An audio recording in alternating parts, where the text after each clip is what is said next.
je pourrais être cynique en disant qu'on pourrait voir à quoi ils servent s'ils n'existaient plus. Mais ça ne va pas beaucoup faire avancer ma réponse. Qu'est-ce qu'on veut faire quand on met en place de la prévention spécialisée? Pourquoi, à certains moments, la puissance publique y a cru? Et puis pourquoi aujourd'hui elle y croit moins? Et donc je vais maintenant me risquer elle sert à quoi la prévention spécialisée à mon avis? Elle sert au public, elle sert aux partenaires, elle sert aux commanditaires. Le seul problème, c'est que ce n'est pas convergent. Quand vous répondez à un, vous ne répondez pas forcément aux autres. C'est ça son problème. Donc premièrement, elle répond au public, à des publics qui sont volatiles, qui sont difficiles à atteindre. C'est pour ça qu'on a mis des éducateurs dans la rue, sinon on n'en aurait pas besoin, quoi. Si c'était des publics qui viennent au guichet, on n'aurait pas besoin de faire de la démarche d'aller vers. On voit que notamment dans les quartiers qui sont le plus en décrochage, notamment certains quartiers politiques de la ville, vous avez beau offrir des prestations tout à fait pertinentes de 9h à 17h, vous ne toucherez pas une grande partie de la population, et notamment la population qui a sans doute davantage besoin de ce type de prestations et d'accompagnement.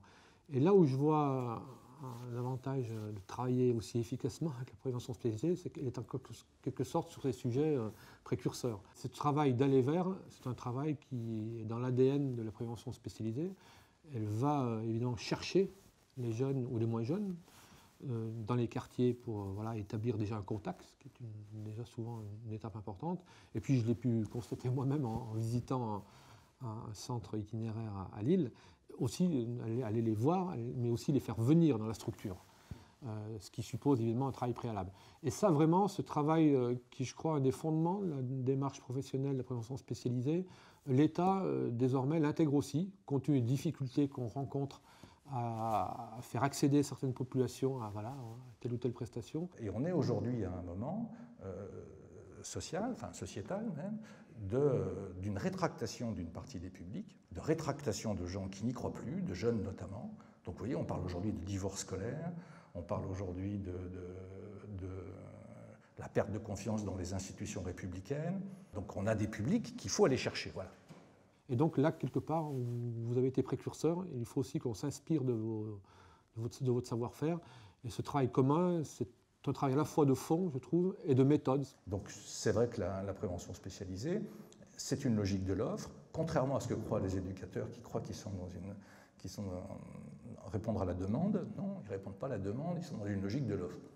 Parce que quand on ne sait pas ce que les publics veulent, il faut savoir ce qu'on peut faire avec eux, ce qu'on veut leur offrir. Et je crois que les éducateurs savent très bien. Enfin, ils le construisent sur répondre à la demande.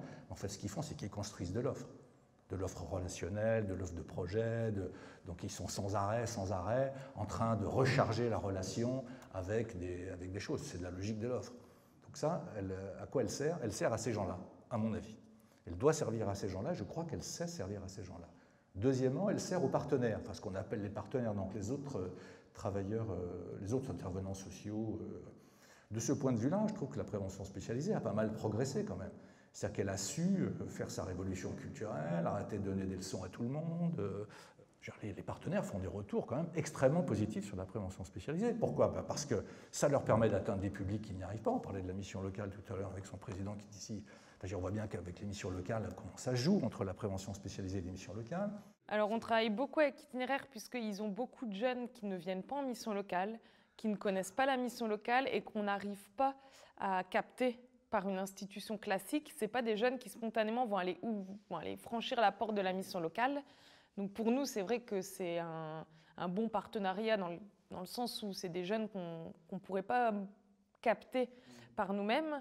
Et voilà, je pense qu'il y a beaucoup de jeunes sans ce circuit court avec la mission locale qui ne viendraient pas spontanément si je leur dis va franchir la porte de la mission locale.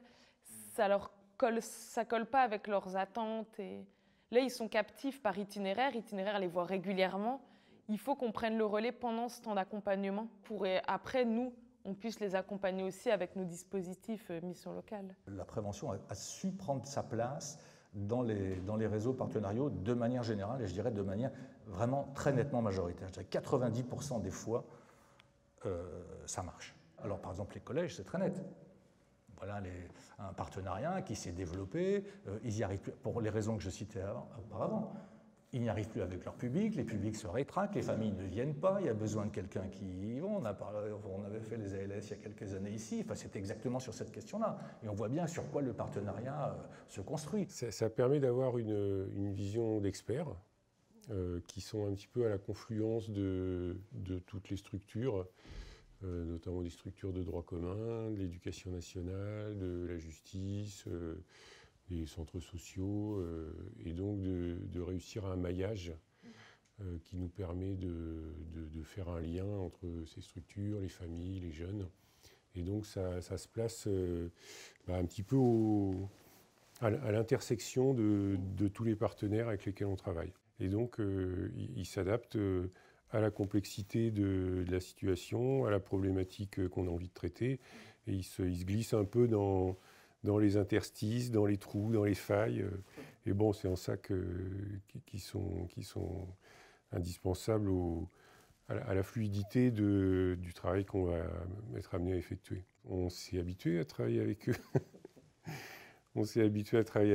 Je crois qu'ils s'habituent à bien travailler avec nous aussi. Donc, ils font partie de notre environnement.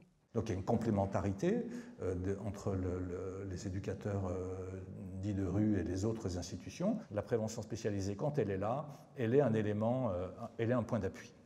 Donc ça, voilà, ça sert aussi à ça. Et puis tertio, donc la commande publique, ça sert à la puissance publique qui la finance aujourd'hui. Donc les conseils départementaux en chef de file, bien sûr. Et ça lui sert à quoi ?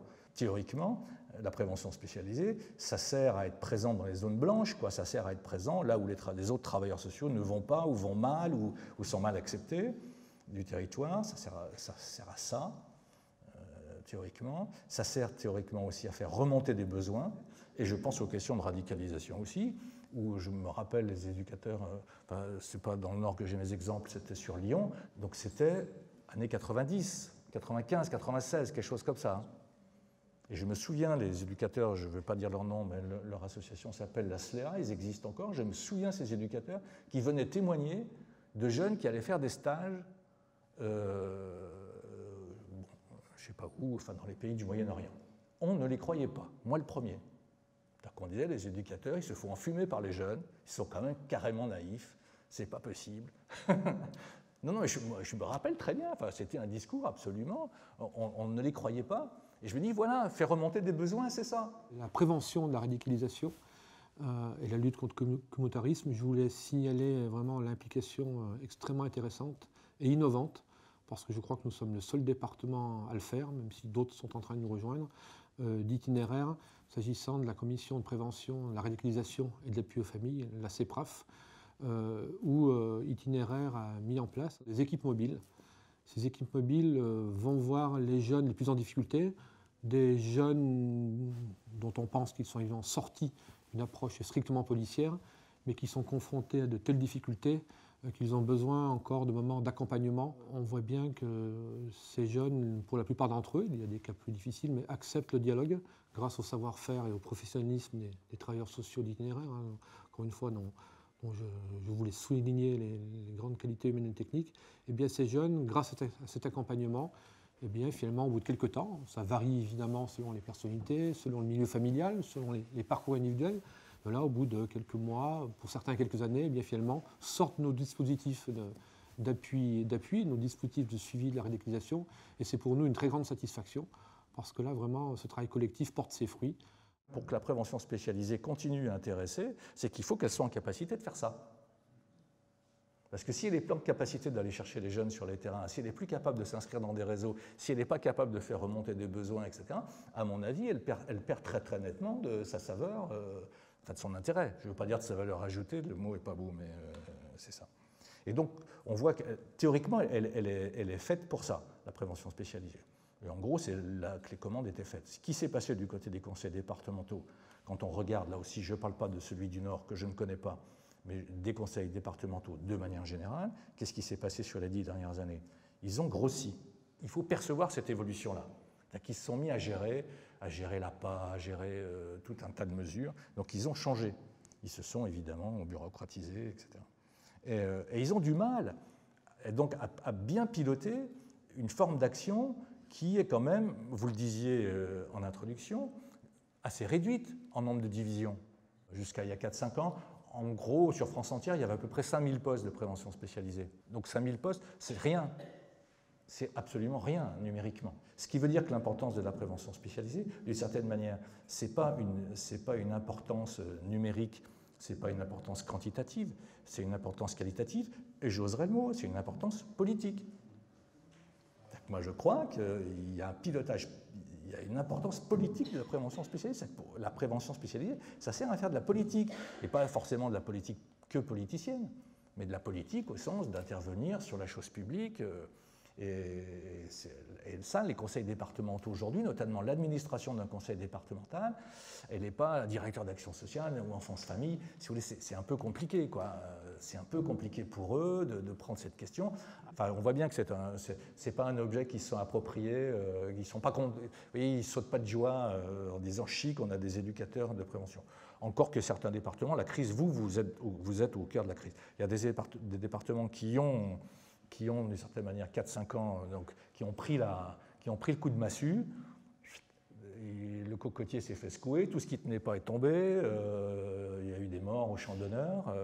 Et puis aujourd'hui, ça recompose, il y a une commande publique qui se recompose avec des associations et des acteurs un peu affaiblis parce qu'ils ont traversé la crise, mais je vois une commande publique qui se reformate justement pour aller au-devant des publics, enfin qui se reformate sur des bases admissibles, quoi, je veux dire, qui correspondent à la mission, qui correspondent au savoir-faire et qui correspondent aux besoins des publics.